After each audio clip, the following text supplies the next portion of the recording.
साथियों नमस्कार, मैं सुनील कुमार। स्वागत आप सभी का अपने यूट्यूब चैनल अभिप्रेरणा ई क्लासेस में। दोस्तों, सीटेट पेपर जो सॉल्यूशन है उसकी सीरीज में आज अपन बात करते हैं। सीटेट जो 2012 है उसका जो पेपर फर्स्ट है, उससे पहले मैंने सीटेट 2011 है उसके दोनों पेपर क्लियर करवा दिए हैं ऑथेंटिक आंसर की के अकॉर्डिंग। तो चलिए शुरुआत करते हैं। मैं बात कर रहा हूँ जो 2012 का जो पेपर है उसका जो पेपर फर्स्ट है उसकी। चलिए शुरुआत करते हैं। पहला क्वेश्चन है इसमें देखिए, फर्स्ट क्वेश्चन है इसमें देखिए कि जब बच्चा फेल होता है तो इसका तात्पर्य है कि आपके सामने है फर्स्ट नंबर, बच्चों ने उत्तरों को सही तरीके से याद नहीं किया है। सेकंड है, बच्चे को प्राइवेट ट्यूशन लेनी चाहिए थी। थर्ड है, व्यवस्था फेल हुई है। और फोर्थ है, बच्चा पढ़ाई के लिए योग्य नहीं है। तो देखिए, बच्चा फेल होता है यानी अपन कह सकते हैं जब विदाउट एनी प्रॉब्लम अगर बच्चा फेल हो रहा है तो हम ये समझें कि व्यवस्था फेल हुई है। ठीक है, कहीं ना कहीं उनकी जो रणनीति है वो विद्यालय की फेल हुई है। नेक्स्ट क्वेश्चन नंबर दो। क्वेश्चन नंबर दो है शिक्षण से अधिगम पर बल देने वाला परिवर्तन हो सकता है। शिक्षण से अपन अधिगम पर बल देंगे तो उसमें सबसे महत्वपूर्ण कौन सा परिवर्तन हो सकता है?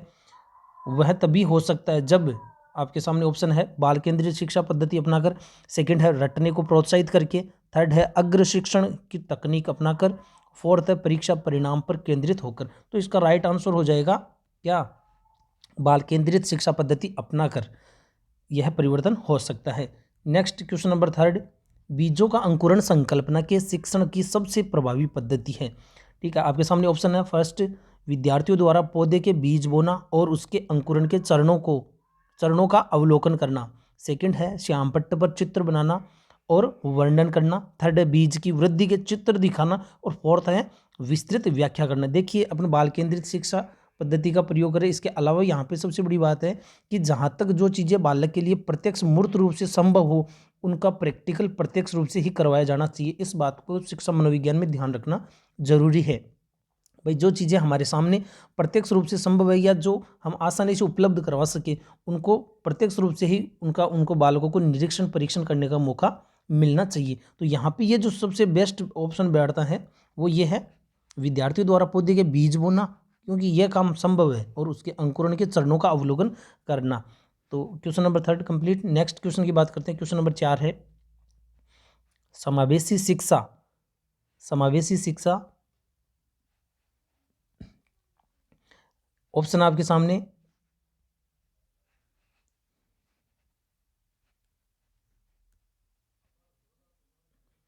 हाँ देखिए, समावेशी शिक्षा ऑप्शन आपके सामने कक्षा में विविधता का उत्सव मनाती है।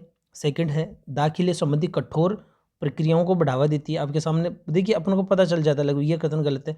तथ्यों की शिक्षा से संबंधित है। समावेशी शिक्षा किससे संबंधित है? ये भी गलत है। हाशिए पर स्थित वर्गों से शिक्षकों को सम्मिलित करने। तो समावेशी शिक्षा ना इनसे नहीं है, बल्कि कक्षा में विविधता का उत्सव मनाती है। देखिए, समावेशी शिक्षा है सामान्य बालकों के साथ कौन से बालक? दिव्यांग बालक। कौन से? दिव्यांग बालकों को उनके साथ पढ़ाने पर जोर देती है। अगर उन बालकों को जो अलग अलग प्रकार के जो बालक हैं उनको सामान्य बालकों के साथ पढ़ने का मौका मिलेगा तो वो सभी बालक बेहतर तरीके से सीखेंगे और वो इस जो विविधता है विविधता उसका उत्सव मनाएंगे। नेक्स्ट क्वेश्चन नंबर 5, निम्नलिखित में से कौन सा वस्तुनिष्ठ प्रश्न है? देखिए, वस्तुनिष्ठ प्रश्न कौन सा है? लघुरात्मक प्रश्न नहीं, मुक्त उत्तर वाला प्रश्न ये भी नहीं है, यानी जिनकी कोई सीमा नहीं हो इस प्रकार के प्रश्न वो भी क्या है, वस्तुनिष्ठ के अंतर्गत नहीं आती है। और फिर है निबंधात्मक, ये भी नहीं है। तो ये इसमें राइट हो जाए कौन सा? सत्य या असत्य वाले जो क्वेश्चन है वो। क्वेश्चन नंबर 6, निम्नलिखित में से कौन सा प्रगतिशील शिक्षा की विशेषता है? देखिए, प्रगतिशील शिक्षा की कौन सी विशेषता है? केवल वह प्रस्तावित पाठ्य पुस्तक पर आधारित अनुदेश। देखिए, ये जो शब्द है मनोविज्ञान के, जो भी आप चाहे सीटेट दो चाहे कोई भी क्वेश्चन, ये नेगेटिव के अंतर्गत आ जाता है। ये शब्द केवल वाला, परीक्षाओं में अच्छे अंक प्राप्त करने पर बल, ये भी नहीं। बार बार ली जाने वाली परीक्षाएं, तो ये भी नहीं हो रहा। इसमें समय सारणी और बैठने की व्यवस्था में लचीलापन। देखिए, समय सारणी का जो अपन कह सकते हैं हमारा जो मैनेजमेंट है प्रगतिशील शिक्षा में, समय के अनुसार उसकी जो सारणी उसकी व्यवस्था और बालकों के लिए बैठने की व्यवस्था, इन दोनों पर विशेषकर ध्यान दिया जाता है।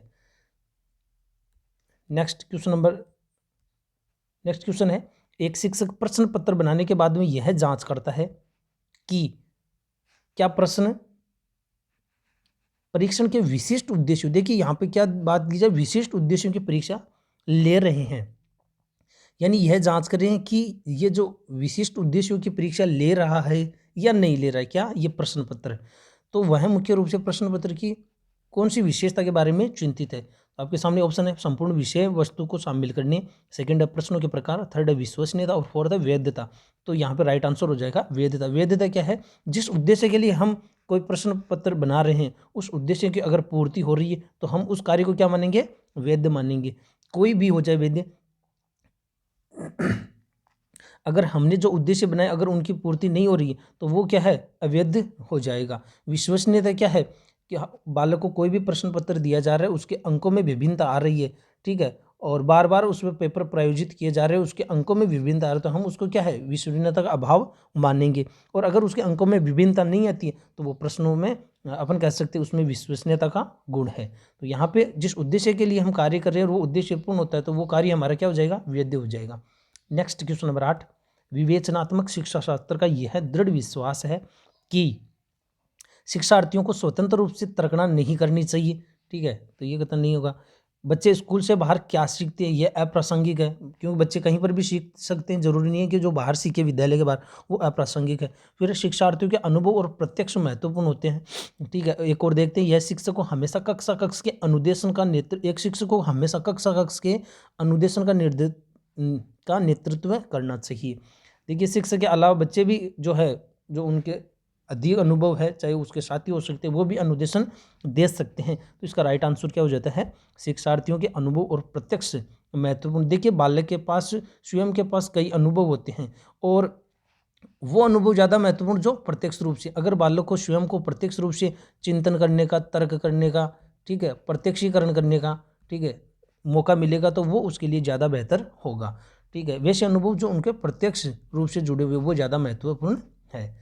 नेक्स्ट क्वेश्चन नंबर 9, विद्यालय आधारित आकलन, स्कूल बेस्ड असेसमेंट मुख्य रूप से किस सिद्धांत पर आधारित होता है। देखिए विद्यालय के द्वारा या विद्यालय के शिक्षकों द्वारा आकलन है मुख्य रूप से काफ़ी अधिक महत्वपूर्ण क्यों होता है, इसका कारण आप देखिए, बाह्य परीक्षकों की अपेक्षा शिक्षक अपने शिक्षार्थियों की क्षमताओं को बेहतर जानते हैं, बिल्कुल सही है, ठीक है। किसी भी कीमत पर विद्यार्थियों को अच्छे ग्रेड मिलना चाहिए, नहीं। देखिए ये भी एक नेगेटिव वर्ड आ जाता है, किसी भी कीमत, है ना। विद्यालय बाह्य परीक्षा निकायों की अपेक्षा ज़्यादा सक्षम है, ठीक है। यहाँ पे विद्यालय आधारित आकलन के सिद्धांत पर विद्यालय बाह्य परीक्षा निकाय की अपेक्षा ज़्यादा सक्षम है। फिर आकलन बहुत किफ़ायती होना चाहिए, ठीक है, तो ये भी इसमें देखिए। तो यहाँ पे विद्यालय आधारित आकलन का मुख्य रूप से किस सिद्धांत पर, क्योंकि बाह्य परीक्षकों की अपेक्षा जो अपने शिक्षक है अपने शिक्षार्थियों की क्षमताओं यानी उनमें क्या कमजोरियां हैं, तो यहाँ पे सबसे बेस्ट ऑप्शन कौन सा हो जाएगा, 1 नंबर, क्योंकि विद्यालय के जो शिक्षक है वो ही उन बालकों की कमजोरियों और क्षमताओं को बेहतर तरीके से जानते हैं बजाय अन्य जो बाहर के शिक्षक हैं उनके। नेक्स्ट क्वेश्चन नंबर 10, शिक्षार्थी व्यक्तिगत भिन्नता प्रदर्शित करते हैं, अतः शिक्षक को क्या करना चाहिए, सीखने के विविध अनुभवों को उपलब्ध कराना चाहिए, बिल्कुल सही है। कठोर अनुशासन सुनिश्चित करना, नहीं। परीक्षा की संख्या बढ़ा देनी चाहिए, भी नहीं। और अधिगम की एक समान गति पर बल देना चाहिए, क्योंकि दर सभी अलग अलग होती है तो एक समान पर बल नहीं देना चाहिए। तो यहाँ पे देखिए शिक्षक व्यक्तिगत शिक्षक के पास जितने भी ज़्यादा अनुभव है, क्योंकि व्यक्तिगत भिन्नता है तो उन व्यक्तिगत विभिन्नता को ध्यान में रखते शिक्षक के पास जितने भी अनुभव है उन सभी को उनको क्या है, उपलब्ध कराना चाहिए। नेक्स्ट क्वेश्चन नंबर, निम्नलिखित में से कौन सा विकास का सिद्धांत है, विकास का सिद्धांत कौन सा है, सभी की विकास की दर समान नहीं होती, बिल्कुल ये सही बात है। विकास हमेशा रेखीय होता है, गलत है। विकास तो क्या होता है, वर्तुलाकार होता है या चक्राकार होता है। अपन क्या कर सकते हैं, स्प्रिंग आकार जैसे अपन कह सकते हैं। विकास क्या है, वर्तुलाकार या चक्राकार होते हैं। यह निरंतर चलने वाली प्रक्रिया नहीं है, जबकि विकास निरंतर चलता है। विकास की सभी प्रक्रिया अंतर संबंधित नहीं है। विकास की सभी प्रक्रियाएं जो चाहे शारीरिक हो, मानसिक हो, संवेगात्मक हो, सभी एक दूसरे से अंतर संबंधित है, जुड़ी हुई है। तो ये तीनों कोई सिद्धांत नहीं है, जबकि जो फर्स्ट नंबर है विकास की दर समान नहीं होती है, ठीक है। तो ये कंप्लीट। नेक्स्ट क्वेश्चन की बात करते हैं, क्वेश्चन नंबर 12 देखिए, मानव विकास को क्षेत्रों में विभाजित किया जाता है, जो किसके अंतर्गत विभाजित किया जाता है, शारीरिक, संज्ञानात्मक, संवेगात्मक और सामाजिक। संवेगात्मक, संज्ञानात्मक, आध्यात्मिक और सामाजिक मनोवैज्ञानिक। थर्ड है मनोवैज्ञानिक। मनोवैज्ञानिक देखिए ये शब्द आ गया इसमें, एक तो संज्ञानात्मक, संवेगात्मक और शारीरिक, और फिर है शारीरिक आध्यात्मिक, ये नहीं होगा इसमें, ठीक है, ये भी आध्यात्मिक है, ये तो हुआ ही नहीं इसमें। और तो इसका राइट आंसर क्या हो गया, मनोवैज्ञानिक। देखिए बालक के विकास के लिए सबसे पहले मनोवैज्ञानिक का मतलब उसको मानसिक रूप से तत्पर करना या तैयार करना, उसके अलावा उसके संज्ञानात्मक, संवेगात्मक एवं शारीरिक, ये सभी पक्ष इसके अंतर्गत आ गए, ठीक है। ये अब ऑप्शन तो इसमें भी है, लेकिन इसमें जो सभी ऑप्शन इसमें इंक्लूड हो रहे हैं फर्स्ट नंबर वाले, ठीक है। नेक्स्ट क्वेश्चन की मैं बात करता हूँ। क्वेश्चन नंबर 13 देखिए, एक शिक्षिका पाठ्य पुस्तक, पाठ्य वस्तु और फल सब्जियों के कुछ चित्रों को प्रयोग करती है और अपने विद्यार्थियों से चर्चा करती है। विद्यार्थी इस जानकारी को अपने पूर्व ज्ञान से जोड़ते हैं। पूर्व ज्ञान मतलब उसकी जो स्कीमा है, क्या पूर्व ज्ञान क्या है, उसकी स्कीमा जोड़ती है और पोषण की संकल्पना को सीखते हैं। यह उपागम पर आधारित है। आपके सामने अधिगम के शास्त्रीय अनुबंधन पर, पुनर्विलयन के सिद्धांत पर, अधिगम के सक्रिय अनुबंधन और ज्ञान के निर्माण। देखिए बालकों से जब चर्चा की जाएगी, चर्चा की जा रही है, तो निश्चित रूप से बालकों को क्या है, उनको सहभागी बनाया जा रहा है, ठीक है। सहभागी बनाने का उद्देश्य क्या है, ज्ञान का निर्माण करना। किस रूप में, सक्रिय रूप से, सक्रिय रूप से ज्ञान का निर्माण। कंस्ट्रक्टिविज्म है जो रचनावाद है, इसी बात को बल देती है कि बालक स्वयं ज्ञान का निर्माण कर सकते हैं अगर उनके साथ सक्रिय रूप से चर्चा की जाए, ठीक है। तो नेक्स्ट क्वेश्चन नंबर 14 जब बच्चे की दादी उसे उसकी माँ की गोद से लेती है तो बच्चा रोने लगता है। बच्चा किसके कारण रोता है, आपके सामने सामाजिक दुश्चिंता, संवेगात्मक दुश्चिंता, अजनबी दुश्चिंता और है वियोगज दुश्चिंता। देखिए इस क्वेश्चन में जो बोर्ड ने है इसमें संवेगात्मक दुश्चिंता माना है, लेकिन मनोविज्ञान की जो 12th की जो किताब है उसके अकॉर्डिंग में अगर इस क्वेश्चन की बात करूं तो बालक का अपनी माँ से अलग होने का कारण क्या है, वियोगज दुश्चिंता है। उसका कारण क्या है, वियोगज दुश्चिंता, जिसको अपन कह सकते हैं सेपरेशन एंग्जाइटी, ठीक है। क्योंकि बच्चा अपनी माँ से अगर दादी के पास जा रहा है तो उसको संवेग यानी किसी प्रकार का डर नहीं है, लेकिन माँ से अलग होने का जो है लगाव, उसका जुड़ाव है, उससे ज़रूर वो अलग हो रहा है, तो ये दुश्चिंता कहलाती है, वियोज दुश्चिंता। अपन देखते भी हैं कई बार जब बच्चे विद्यालय से घर जाते घर से विद्यालय में उनको एडमिशन करवाते हैं तो बच्चे रोने लग जाते हैं। इसका कारण क्या है, उनको डर नहीं है। अपन ये मानते हैं कि उनको डर है, भाई बच्चे ने कभी किसी टीचर से उनका डर देखा ही नहीं, तो वो वहाँ पे जाने के लिए रो क्यों रहा है। उसका कारण ये है कि वो अपने माता पिता या परिवार के लोगों से अलग हो रहा है, तो वो जो अपन कह सकते हैं उनका जो अटैचमेंट है उसके कारण, अटैचमेंट ना से दूर होना, अपन कह सकते हैं वियोग होना, इसके कारण बच्चे रोने लगते हैं। तो ये मैंने राइट आंसर बता दिया आपको क्वेश्चन नंबर 14 का। क्वेश्चन नंबर 15 आपके सामने, शिक्षा के संदर्भ में सामाजिकरण से तात्पर्य है अपने सामाजिक मानदंड बनाना, नहीं, समाज में बड़ों का सम्मान करना, ठीक है, ये अपन नैतिक सिद्धांत के अंतर्गत आता है लेकिन सामाजिकरण के अंतर्गत नहीं आता है, ठीक है। ध्यान, ये बड़ी बात है, इसमें एक एक शब्द को अपन को अच्छे से समझना। प्रश्न की लैंग्वेज को अगर हम अच्छे से समझ लेते हैं तो निश्चित रूप से हमारा जो क्वेश्चन है वो सही होने की पूरी संभावना बढ़ जाती है। सामाजिक वातावरण में अनुकूलन और समायोजन। देखिए सामाजिक जो वातावरण है उसमें तालमेल बैठाना और उसमें समायोजन, अनुकूलन अपने आप को ढालना और उससे प्रभावित होना, और फिर है सामाजिक मानदंडों का सदैव अनुपालन करना। भाई समाज में कई ऐसे मानदंड भी होते हैं, आपने कोलबर्ग का सिद्धांत पढ़ा होगा कि उनको अपन फॉलो अगर करते हैं तो वो उचित नहीं होता है, क्यों समय काल परिस्थितियों के अकॉर्डिंग हो सकता है कुछ नियम सही रहे हों, लेकिन ज़रूरी नहीं कि वो जीवन पर्यंत सही ही हो। आवश्यकता पड़ने पर उन सिद्धांतों को बदल भी देना चाहिए जो समय के अकॉर्डिंग या जिसमें मनुष्य की भलाई निहित नहीं हो। नेक्स्ट क्वेश्चन नंबर 16, राज्य स्तर की एक एकल गायन प्रतियोगिता के लिए विद्यार्थियों को तैयार करते समय एक विद्यालय लड़कियों की वरीयता देता है।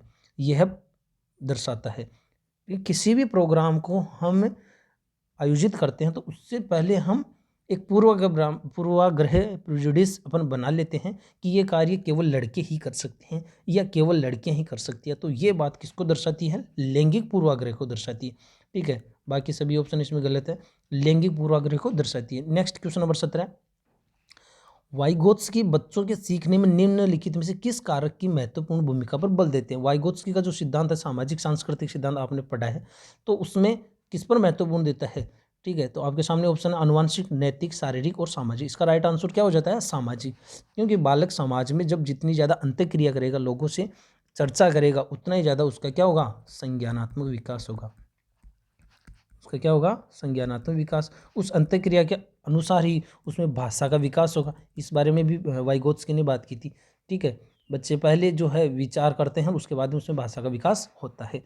प्रारंभिक 2 वर्ष में जरूर उनमें विचार और भाषा दोनों अलग अलग रूप से विकसित होते हैं। Next question number 18। एक शिक्षिका अपने शिक्षार्थियों की विभिन्न अधिगम शैलियों को संतुष्ट करने के लिए वैविध्यपूर्ण कार्यों का उपयोग करती है। ठीक है, देखिए उनकी व्यक्तिगत विभिन्नता को ध्यान में रखते हुए अलग अलग शैलियों का प्रयोग कर रही है।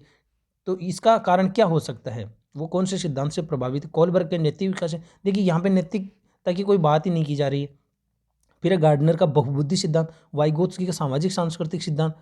तो यहाँ पे देखिए ये गार्डनर का बहुबुद्धि और एक पियाजे का संज्ञानात्मक सिद्धांत। तो यहाँ पे विकास की बात नहीं की जा रही है, वहाँ पे उनकी विविधता, अधिगम शैलियों का प्रयोग किया जा रहा है। इसका कारण है गार्डनर का बहुबुद्धि सिद्धांत। देखिए गार्डनर का बहुबुद्धि सिद्धांत आपने पढ़ा है कि सभी बालक जो होते हैं उनमें कोई ना कोई योग्यता अवश्य होती है, और उनकी व्यक्तिगत योग्यता को ध्यान में रखते हैं। उनकी कुशलता को कोई किस क्षेत्र में अच्छा कर सकता है, कोई किस क्षेत्र में अच्छा कर सकता है। तो इन व्यक्तिगत विभिन्नता को ध्यान में रखते हुए ही उनको शिक्षण अधिगम शैलियों का प्रयोग करना चाहिए। Next question number 19। एक शिक्षिका अपने आप से कभी भी प्रश्नों के उत्तर नहीं देती है, वह अपने विद्यार्थियों को उत्तर देने के लिए समूह चर्चाएं और सहयोगात्मक अधिगम अपनाने के लिए प्रोत्साहित करती है। यह उपागम कौन से सिद्धांत पर आधारित है? अनुदेशन। देखिए निर्देश पर आधारित नहीं है, अनुदेशन का मतलब होता है इंस्ट्रक्शन, निर्देश। ठीक है, अच्छा उदाहरण प्रस्तुत करना और भूमिका प्रतिरूप बनाना। ठीक है, तो ये भी नहीं हो रहा है। सीखने की तत्परता और सक्रिय भागीदार। देखिए खुद को भी कोई प्रश्नों का उत्तर नहीं देती है, बल्कि उत्तर समूह चर्चाएं, सहयोगात्मक, यानी एक तरीके से उनसे ज़्यादा से ज़्यादा चर्चा और अंतःक्रिया करती है, जिसका कारण क्या? उनको सक्रिय रूप से भागीदार बनाना, सक्रिय रूप से ज्ञान का निर्माण करना। अभी पहले मैंने जो क्वेश्चन आया था उसी से जुड़ा हुआ क्वेश्चन है, सक्रिय भागीदारिता। ठीक है, बालक खुद इससे क्या होंगे? तत्पर रहेंगे। ठीक है, सक्रिय रहेंगे, अपन कह सकते क्रियाशील रहेंगे। और अगर बालकों को प्रभुत्वशाली रूप से पढ़ाया जाएगा, प्रभुत्वशाली जिसे अपन कह सकते हैं निरंकुशता, तो वो अमनोवैज्ञानिक विधि है, जिसमें केवल और केवल शिक्षक का ही अपना प्रभुत्व रहता है, या जिसमें बालकों का कोई महत्व नहीं है। तो ऐसा क्या होता है? वो अमनोवैज्ञानिक है। Next question number 20। निम्नलिखित में से कौन सा शिक्षक से संबंधित अधिगम को प्रभावित करने वाला कारक है? आपके सामने ऑप्शन है, देखिए। बैठने की उचित व्यवस्था, सेकंड है शिक्षण अधिगम संसाधनों की उपलब्धता, थर्ड है विषय वस्तु या अधिगम अनुभवों की प्रकृति, फोर्थ है विषय वस्तु में प्रवीणता। अब देखिए आपने क्वेश्चन को अच्छे से अगर समझा तो निश्चित रूप से आपको डायरेक्ट उत्तर मिल जाएगा। अगर आपने क्वेश्चन को नहीं समझा तो आपको ऑप्शन कन्फ्यूजन वाले लगेंगे। ये सीधी सी बात है। मैं बार बार यही कर रहा हूँ हर पेपर में कि भाई अगर आपको कोई भी, चाहे सीटेट हो, रीट हो, चाहे कोई भी कंपटीशन की आप एग्जाम की तैयारी करते हैं, सबसे पहले क्वेश्चन को लैंग्वेज की समझने की कोशिश करो। हम जनरली क्या करते हैं, क्वेश्चन की लैंग्वेज को एक बार अच्छे से पढ़ा नहीं पढ़ा, लेकिन ऑप्शन को बार बार पढ़ रहे। भाई बार बार ऑप्शन को पढ़ने का कोई मतलब नहीं। क्वेश्चन की लैंग्वेज को आप 2 बार पढ़ो, भले ही आप ऑप्शन को 1 बार पढ़ो। अगर लैंग्वेज को 2 बार 3 बार पढ़ लोगे क्वेश्चन की, तो आप अच्छी तरीके से समझ जाओ। तो यहाँ पर स्पष्ट रूप से कहा जा रहा है कि शिक्षक से संबंधित। अब शिक्षक से संबंधित देखिए विषय वस्तु नहीं होगा। ठीक है, संसाधन है वो शिक्षक से संबंधित नहीं है। बैठने की उचित व्यवस्था वो विद्यार्थी से संबंधित है। तो शिक्षक से संबंधित क्या है? शिक्षक की विषय वस्तु में प्रवीणता। तो ये विषय वस्तु में अगर शिक्षक अपने विषय में प्रवीण है तो वो निश्चित रूप से अधिगम को प्रभावित करेगा। ठीक है, नेक्स्ट क्वेश्चन नंबर 21। कोहलबर्ग के अनुसार शिक्षक बच्चों में नैतिक मूल्यों का विकास कर सकता है, कैसे? आपके सामने ऑप्शन है धार्मिक शिक्षा को महत्व देकर, व्यवहार के स्पष्ट नियम बनाकर, और थर्ड है नैतिक मुद्दों पर आधारित चर्चाओं में उन्हें शामिल करके, फोर्थ है कैसे व्यवहार किया जाना चाहिए, इस पर कठोर निर्देश देख कठोर निर्देश हो गया, ये यहाँ पे गलत है। व्यवहार के कोई स्पष्ट नियम नहीं होते, देखिए अलग अलग परिस्थितियों के अकॉर्डिंग उनको डालना होता है। फिर धार्मिक शिक्षा को महत्व देगी। देखिए शिक्षक जो है, ठीक है, अब धर्मनिरपेक्ष राष्ट्र संविधान कानून के अनुसार अगर बात करें तो शिक्षक किसी एक विशेष धर्म को आधार पर उनका सहारा नहीं लेता है। ठीक है, उसके लिए सबसे बेहतर होता है कि धार्मिक शिक्षा के अब बिना भी हम धार्मिक शिक्षा के अभाव में भी हम नैतिक शिक्षा बालकों को दे सकते हैं। ठीक है, देखिए यहाँ एक सबसे बड़ी बात है, कोलबर का नैतिक विकास सिद्धांत हमको जीवन में सीखने की भी बड़ी बात करता है कि हम धार्मिक शिक्षा के अभाव में भी हम अच्छे इंसान बन सकते हैं। धार्मिक शिक्षा के अभाव में भी हम अच्छे इंसान बन सकते हैं। कैसे? नैतिक ज्ञान के आधार पर। अगर हमारे पास नैतिकता है, नैतिक मूल्य हमारे पास अच्छे हैं, यानी हमें क्या किसी का सही और क्या हमको गलत नहीं करना है, किसी के साथ हिंसा नहीं करनी चाहिए, ये बात कौन कहता है? ये हमारे नैतिक मूल्यों में शामिल हो सकती है, होती है, हो सकती है नहीं, ये नैतिक मूल्यों में शामिल होती है। लेकिन धार्मिक शिक्षा अगर बात की जाए, जैसे विभिन्न धर्मों में आज के समय हम देख रहे हैं, ठीक है, विभिन्न धर्मों के लोग एक दूसरे के प्रति नफरत है, हिंसा है, ठीक है, तो या एक दूसरे के ऊपर अपने आप को स्थापित करने का जो उनका प्रयास है सभी का, चाहे कोई भी धर्म हो, मोस्टली अपन देख रहे हैं एक दूसरे धर्म को नीचा दिखाने की कोशिश है। तो ये धार्मिक शिक्षा है, लेकिन उनमें कौन सी शिक्षा शामिल नहीं है? नैतिक शिक्षा। अगर नैतिक शिक्षा नहीं शामिल होगी तो कहते हैं कि नैतिक शिक्षा से विहीन धार्मिक शिक्षा जिन जिन लोगों ने प्राप्त की है वो सभ्य समाज के लिए क्या है? घातक है, खतरनाक है। तो नैतिक मूल्य सबसे पहले बालक के पास होना चाहिए, चाहे वो उसके पास धार्मिक शिक्षा है या नहीं है। लेकिन अगर किसी के पास नैतिक ज्ञान नहीं है, नैतिक मूल्य नहीं है, तो वो कोई भी शिक्षा ग्रहण कर लें, वो सभ्य समाज के लिए घातक है। तो यहाँ पे ये एक हमारे जीवन से संबंधित भी एक सबसे महत्वपूर्ण बात है, नैतिक शिक्षा पर सबसे पहले बल दिया जाना चाहिए, जबकि हो कुछ उल्टा रहे, लोग या धार्मिक शिक्षा पर सबसे ज़्यादा बल दे रहे। तो यहाँ पे ध्यान रखना, नैतिक शिक्षा सबसे ज़्यादा महत्वपूर्ण है, क्योंकि तभी हमारे परिवार के लोगों के बीच सामंजस्य स्थापित रह पाएगा। नेक्स्ट क्वेश्चन नंबर 22 है, छोटे शिक्षार्थियों को कक्षा कक्ष में समवयस्कों के साथ अंतःक्रिया करने के लिए प्रोत्साहित करना चाहिए। समवयस्कों के साथ देखिए अंतःक्रिया, वे एक दूसरे के प्रश्नों के उत्तर से सीख सके। समवयस्कों के साथ अंतःक्रिया करने का सबसे बड़ा फायदा क्या मिलता है? अपने समूह में अंतःक्रिया करने का सबसे बड़ा फायदा क्या मिलता है, ये चीज़ आपको समझनी है। फिर अब पाठ्यक्रम को बहुत जल्दी पूरा किया जा सके, नहीं। प्रश्नों के उत्तर सीख सके, नहीं। वे पढ़ने के दोनों सामाजिक कौशल, देखिए समूह में सबसे बड़ी चीज़ क्या है? सामाजिक कौशल को सीखना। शिक्षक कक्षा कक्ष को बेहतर तरीके से नियंत्रित कर सके। तो यहाँ पे सबसे बेस्ट ऑप्शन सही हो रहा है कि वे पढ़ने के दौरान सामाजिक कौशल सीख सके। नेक्स्ट क्वेश्चन नंबर 23, जब एक निर्योग्य बच्चा पहली बार विद्यालय आता है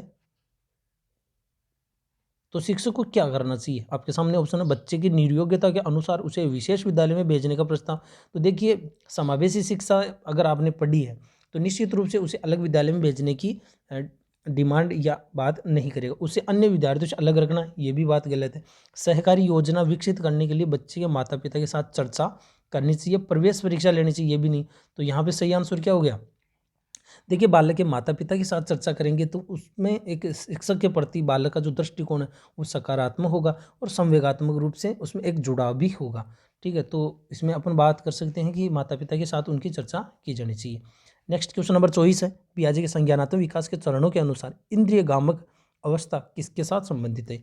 इंद्रिय गामक अवस्था, इंद्रिय गामक अवस्था है, आपको सबको पता है, पियाजे के सिद्धांत में जन्म से 2 वर्ष का जो बालक है वो उसमें कौन कौन से गुण अपन देखेंगे। देखिए, आपके सामने ऑप्शन है, अनुकरण, स्मृति और मानसिक निरूपण। देखिए, अनुकरण करता है निश्चित रूप से, आपके सामने से आगे ऑप्शन हो रहा है, तार्किक रूप से समस्या समाधान की, ये बच्चा तर्क नहीं कर सकता है 2 वर्ष तक का बालक।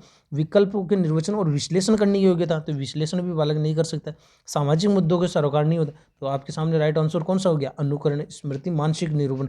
देखिए, मानसिक निरूपण क्या है कि 2 वर्ष का जो बालक है विभिन्न दिशाओं में समझ बनाने लगता है। दिशाओं में समझ का मतलब ये नहीं कि वो बोलने लगा कि ये पूर्व है, ये पश्चिम है, लेकिन बालक को किस दिशा से आवाज़ आ रही है, ठीक है, ऊपर नीचे बाएं दाएं, तो इस प्रकार की वो उसमें जो है मानसिक निरूपण है, समझ है, वो धीरे धीरे उसमें विकसित होने लग जाती है।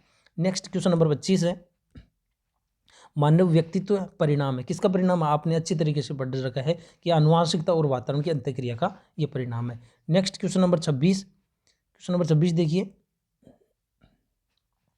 शिक्षण अधिगम प्रक्रिया में व्यक्तिगत रूप से ध्यान देना महत्वपूर्ण है। ये तो बात है, ये मनोविज्ञान व्यक्तिगत रूप से ध्यान देने पर बल देता है। शिक्षार्थी हमेशा समूह में ही बेहतर सीखते हैं, बिल्कुल गलत है। मतलब ये देखिए, एक ओवर प्रेशर है लैंग्वेज में, तो वहाँ पे वो चीज़ गलत हो जाती है। शिक्षार्थी हमेशा समूह में ही बेहतर सीखते हैं, तो ऐसा कहीं कोई निश्चित नहीं है। शिक्षक प्रशिक्षण कार्यक्रम में ऐसा ही बताया गया नहीं।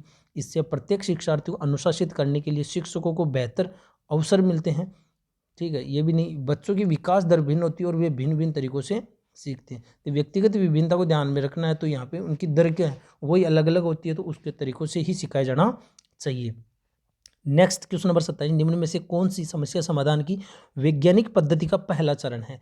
कोई भी समस्या का समाधान करते हैं तो उसकी सबसे पहला चरण कौन सा है, जो सबसे पहला सोपान कौन सा है?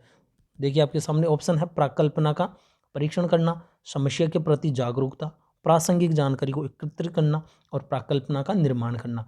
देखिए सबसे पहली बात होती है इसमें समस्या की पहचान करना। सबसे पहले क्या होता है, समस्या की पहचान करना। जब हम समस्या को पहचान कर लेते हैं तो उसके बाद में ये चीज़ आती है कि जो जानकारी है उसको एकत्र करना। ठीक है, जानकारी को एकत्र कर लिया, फिर आप देखते हैं कि उसमें कौन कौन से संभावित कारण हो सकते हैं समस्या के, तो वो आती है प्राकल्पना का निर्माण, जिसको अपन कहते हैं हाइपोथेसिस। ठीक है, या उपकल्पना भी कह सकते हैं। और उसके बाद में आते हैं जो हमने उपकल्पना परीक्षण बनाया है कि उसको हम बाद में परीक्षण करके देखते हैं कि जो हमने अनुभव है उसके आधार पर वो सही हो रहा है या नहीं हो रहा है। तो ये इसका क्रम रहेगा। नेक्स्ट क्वेश्चन नंबर 28, निम्नलिखित में से कौन सा सीखने का क्षेत्र है? देखिए सीखने के जो डोमेन है वो 3 है, संज्ञानात्मक, भावात्मक और मनोक्रियात्मक। कौन कौन से? संज्ञानात्मक 3 क्षेत्र है, भावात्मक और थर्ड है क्रियात्मक या मनोक्रियात्मक। तो आप देखिए इसमें कौन सा एक क्षेत्र है, आपको दिखाई देगा भावात्मक। ठीक है, affective, cognitive, affective and psychomotor. Next question number 29, जब बच्चा कार्य करते हुए ऊबने लगता है तो ये इस बात का संकेत है। क्या? बच्चा क्यों ऊबता है? इसमें आपके सामने ऑप्शन, संभवतः कार्य यांत्रिक रूप से बार बार हो रहा है, बच्चा बुद्धिमान नहीं है, ऐसा कोई नहीं होता निश्चित, बच्चे में सीखने की योग्यता नहीं है, ये भी गलत हो गया, बच्चे को अनुशासित करने की जरूरत है। आपके सामने 2 ऑप्शन है, तो ऊबने का सबसे बड़ा कारण क्या है? ऊबने का संभव कि कोई कार्य बार बार यांत्रिक रूप से हो रहा है, उसमें कुछ नवाचार नहीं है, उसमें कुछ नयापन नहीं है, अनोखापन नहीं है, जिसके कारण बालक क्या है, एक ही कार्य को करते हुए ऊबने लग जाता है।